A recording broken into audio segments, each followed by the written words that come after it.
Welcome to today's Global Connections program. I'm Bill Miller. What is the United Nations Correspondents Association, commonly called UNCA? How do the members of UNCA cover the United Nations and the issues that it's dealing with, such as war and peace, economic and social development, and human rights? We'll be back in just a moment to talk about these and other important issues.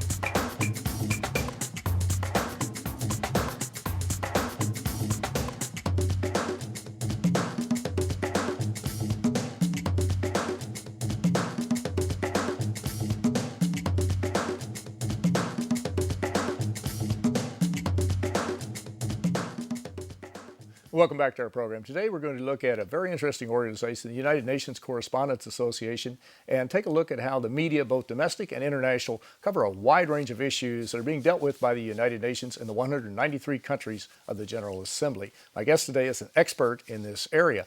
My guest today is Dr. Pamela Falk. Dr. Falk is a CBS correspondent at the United Nations headquarters in New York City, and she also reports on air for CBS Radio and CBS TV. Dr. Falk was recently elected as president for the United Nations Correspondents Association. She is the former staff director of a United States Congressional Subcommittee of the House of Representatives International Relations Committee.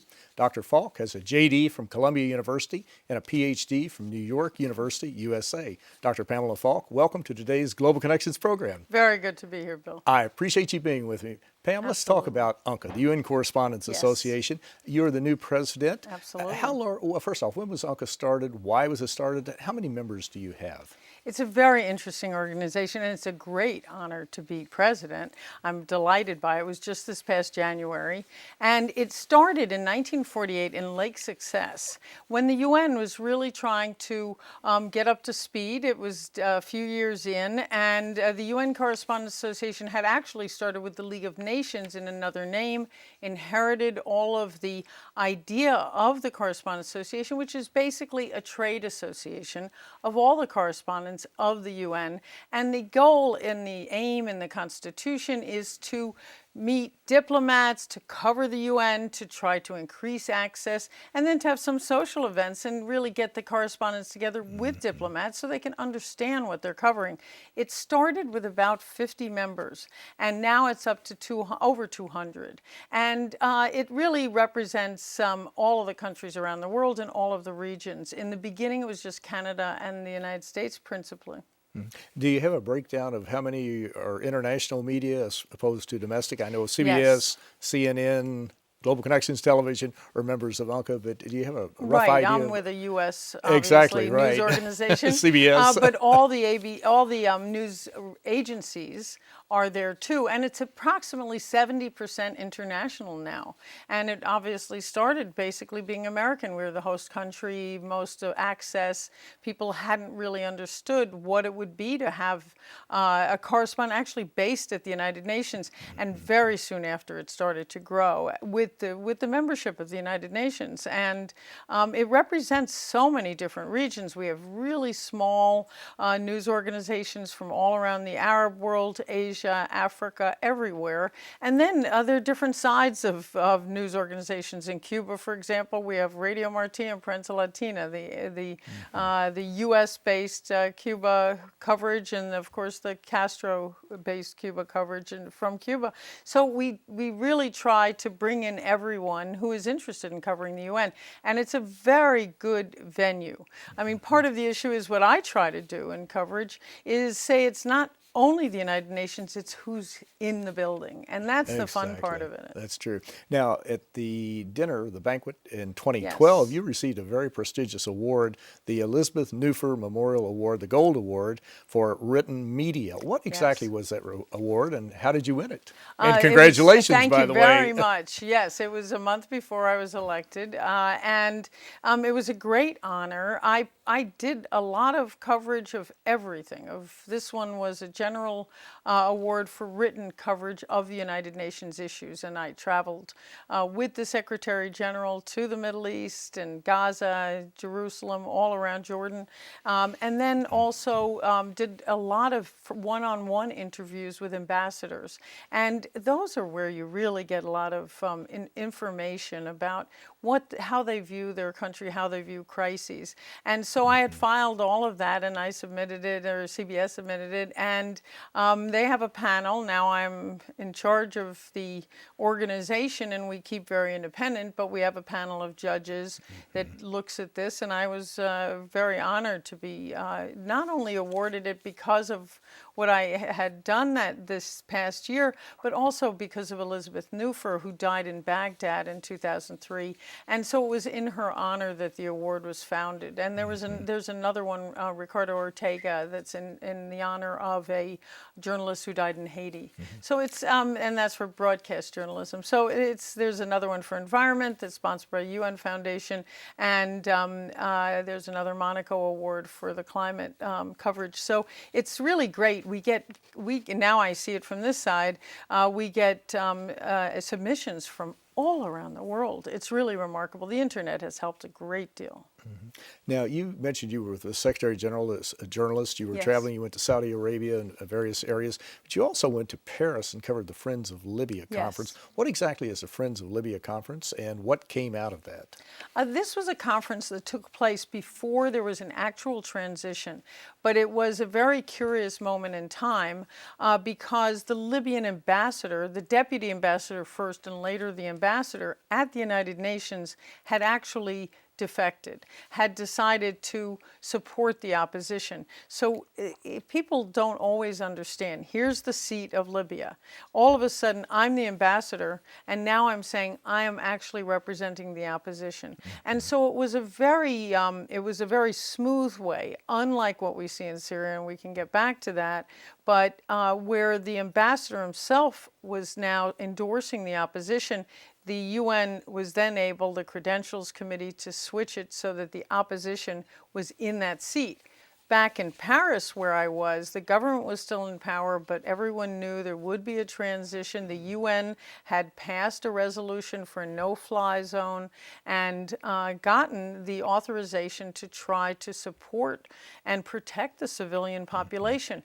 Once that happened, the opposition was meeting with all of the countries of the world in Paris to try to look for a transition, a political and economic transition. It was pretty curious. The government was still in power, and they were signing oil contracts and all sorts of other things. So everyone was ready to go for a transition. It was an exciting moment. It was to very put it, exciting. and a challenging and moment, too. not a bad place to visit. Exactly right. Well, we got a short video, a very brief clip of two African countries, Libya and Mali. Yes. And let's go to this short clip, and we'll come back and talk about them in just a moment. Let's go to the video. Libya saw its first free and transparent elections in half a century. The UN Development Programme assisted in setting up voting booths and ballot boxes. While the UN Mine Action Service removed 180,000 explosives all over the country to help create stability and prevent arms smuggling across the region. Instability and turmoil in nearby Mali. After a military coup toppled the government, Islamic jihadists used the power vacuum to occupy the country's north. Refugees have flooded the Sahel region, which is suffering from drought and pervasive poverty. Pam, that shows two African countries, Libya and Mali, both who've been in the news for the past several months, past several years in one case. And of course, it also shows too, I think, the diversity of some of the assistance being provided by the United Nations, talking about free elections, working to set up free elections, to demine the area, to work with people in Mali on various projects. Right. How well do you think that we're aware of what the United Nations does behind the scenes? We read a lot about the Security Council, what it does, peacekeeping. There are 16 peacekeeping missions. We read a bit about those operations. But do we hear very much about what's going on in, say, a country like Mali or a country like Libya, and we'll go into Syria in just a minute, as to what the UN is doing on the ground to help refugees, to help provide maternal and child health care programs, educational, to rebuild the educational system, the health system. Do we get that type of information?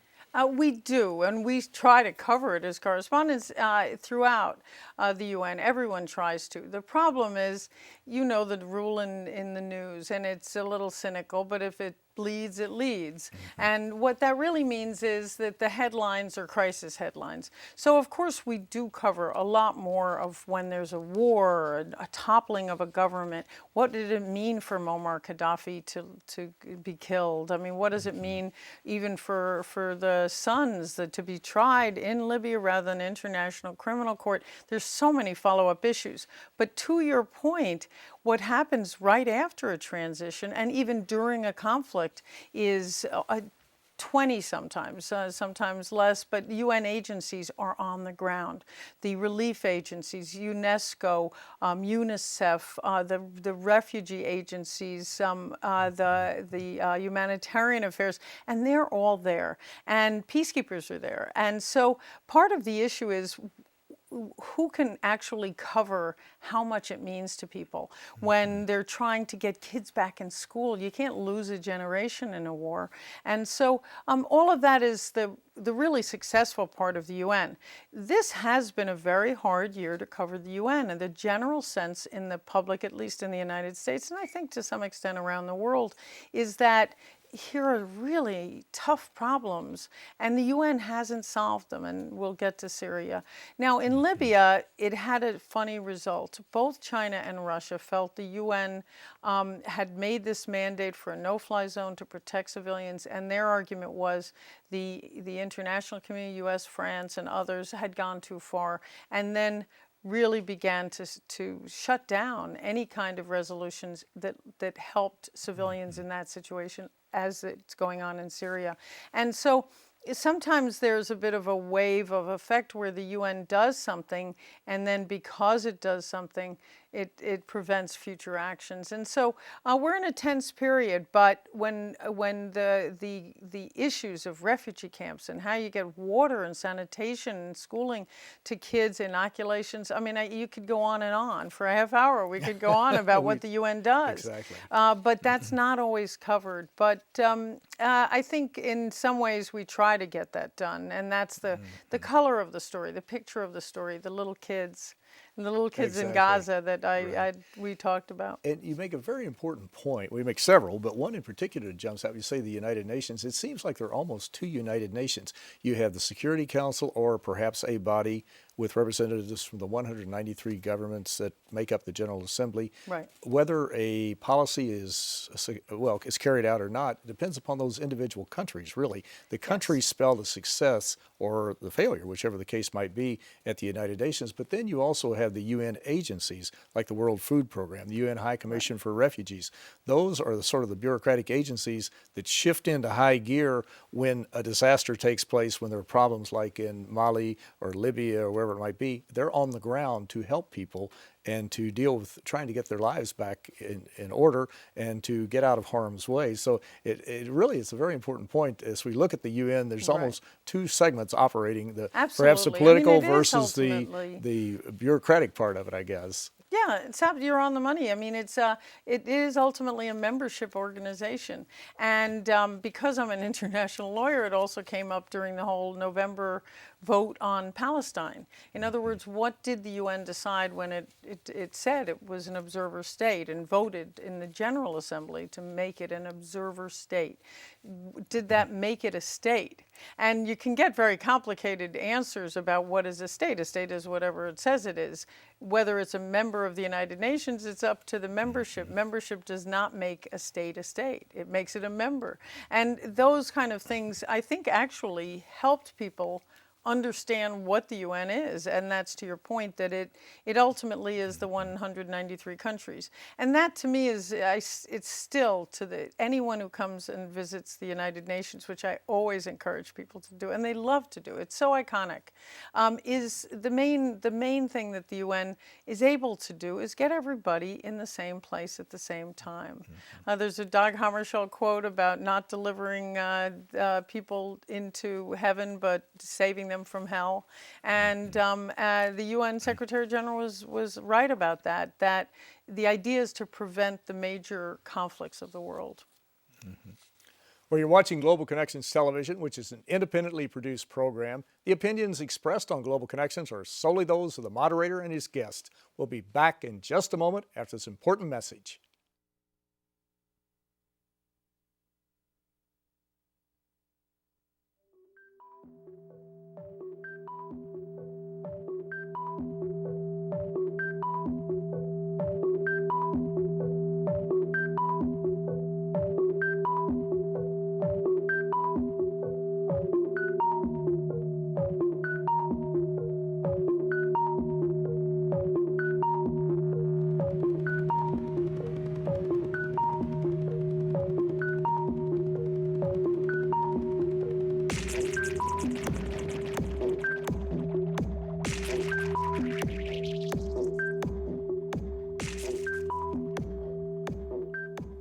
Welcome back to our program. Today we're looking at a very interesting organization, the United Nations Correspondents Association, and looking at how the various members, the media members, cover the United Nations issues of war and peace, economic and social development, and human rights. My guest today is an expert in this area. My guest today is Dr. Pamela Falk. Dr. Falk is president of the UN Correspondents Association, and she is also the CBS News UN correspondent. Pam, we're talking about a wide range of issues. We've hit a real potpourri. We mentioned Syria earlier. What we say today will be probably dated tomorrow because things are changing quickly on the ground. Just overall, how do you view that situation developing and the role that the United Nations is playing? There's been a deadlock in the Security Council. We talk about individual member states, but how do you see that playing very briefly? Well, very briefly, it's a very tough situation. I mean, this is a transition that should have been in league with the rest of the Arab world during the Arab Spring, that there was a transition in line. Bashar al-Assad has ruled with an iron fist for so many decades, and the opposition was trying to peacefully demonstrate, and it, of course, very quickly spiraled into people being killed and citizens being killed, and now it's up to 70,000 people dead and millions displaced. And it's a crisis where the international community really needs to get in and do something. Just stop the fighting and stop the slaughter of innocents. And that's been where the United Nations has been paralyzed. Both Russia and China have vetoed resolutions, several, on trying to get some kind of a transition. And you've seen Kofi Annan, the former Secretary General, and others try to mediate some kind of peaceful solution, and all throw up their hands. And at the same time, it's not only spilled over, it's also expanded into other, it's spilled over into other countries in terms of refugees. It's spilled over into the issues of possible use of chemical weapons, and Al-Qaeda, which was nestled in Syria during the Iraq War, has now stayed in Syria and expanded. And so, and a few Al-Qaeda offshoots. And so that really makes it complicated for the international community, for any of the individual states to consider sending any kind of support, lethal support, to the opposition. So the United States, for example, has not done that to date. They've lifted the ban on non-lethal support, so at least citizens can protect themselves. But it's been very difficult. The UN has been in there with relief agencies, and they've been the targets. And so when the UN gets in the crosshairs, it's really hard to try to sort things out, as it was in Iraq when the UN was attacked.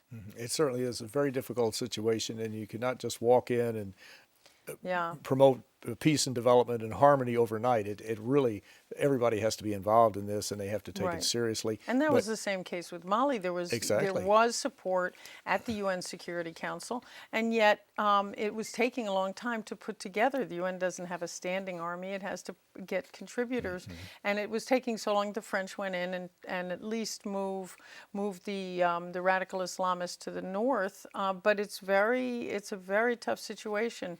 I've spoken to many many Malian refugees, and it's just terrible. Mass rape is an instrument of war, the denial of water supplies, and certainly the country has just been in chaos, and it's just tragic. All of this is tragic, and so that's where the Security Council really matters. But sometimes the General Assembly takes matters into its own hands as well. Now, another country in that area that's gotten a lot of publicity, it's a very volatile area, is with Iran. And we've seen that Yes. there's been a lot of discussion about perhaps the Iranians want to go nuclear. There are other issues that are involved. Also, we've got a brief video of two statements, two totally diverse statements, one by Prime Minister Netanyahu and the other one by President Ahmadinejad. But let's go to the video for a moment and we'll come back and talk about it. Absolutely. Nuclear worries about Iran, as world leaders continue to question the country's uranium enrichment program. Israeli Prime Minister Benjamin Netanyahu. A red line should be drawn right here.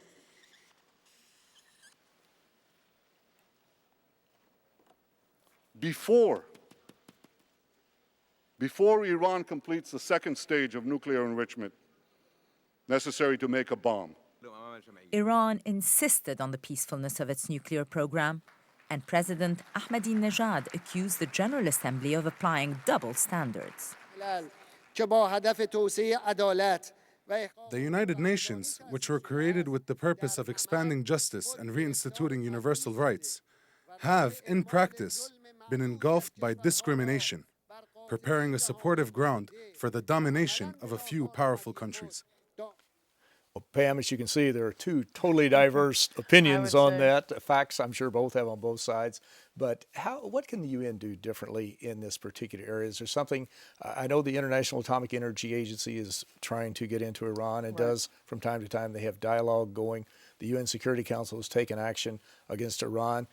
Is there something else that perhaps they could do, or some other way to try to get the parties to come to some agreement and to resolve this issue, which can certainly spiral out of control if it's not brought under control? Yes, the biggest problem with Iran and its uranium enrichment program, which they say is for peaceful purposes, but most of the world, including the International Atomic Energy Agency, suspect it's for the development of nuclear weapons, is that if Iran does succeed, and they do seem to be on a course to keep going to having nuclear weapons, then not only do they pose a threat to Israel and other countries in the region, and Israel in particular because of the funding of Hezbollah and because of the funding of Hamas, but also the arms race that may ensue. And that's the same issue. Different thing, apples and oranges, but with North Korea looking to expand its already nuclear program. What the UN was very successful in doing was creating the Non-Proliferation Treaty in 1968, and then it went into effect in 1970. What that gave, and that's what Ahmadinejad, the Iranian president, was referring to, was 5 countries the ability to keep their nuclear weapons. What are those 5 countries? The 5 countries of the Security Council. Then, of course, there's Israel's nuclear program is opaque, and there's India and Pakistan. Otherwise, if you have everyone with a nuclear weapon, you've got a big problem. I wouldn't feel comfortable. I assume you don't. I mean, no, you don't want every country in the world to have one. We're trying to keep that genie in the bottle, so to speak. That's the goal. That's That is the the goal, goal. right? Well, before we run out of time, I want to ask you about a very important vote that was taken April 2nd, 2013 at the UN that dealt with the Arms Trade Treaty, the small arms proliferation around the world. What was the importance of that? And again, this was a way that the individual countries that were stymied for a while Right. actually moved forward Yes, this and was overcame it's this. a bit of insider's baseball, but it was a maneuver of the United Nations where the committee did not report it out, and the General Assembly voted it in with only a few negative votes and a few abstentions. And it was therefore overwhelmingly supported, and it's a very important, there are a lot of questions about all the specific details about reporting, about what it means, about all the details, but bottom line, it's a $60 billion industry. These are conventional weapons, and it tries to keep those weapons out of the hands of terrorists. Very, very important. The United States did sign it. Russia and China abstained.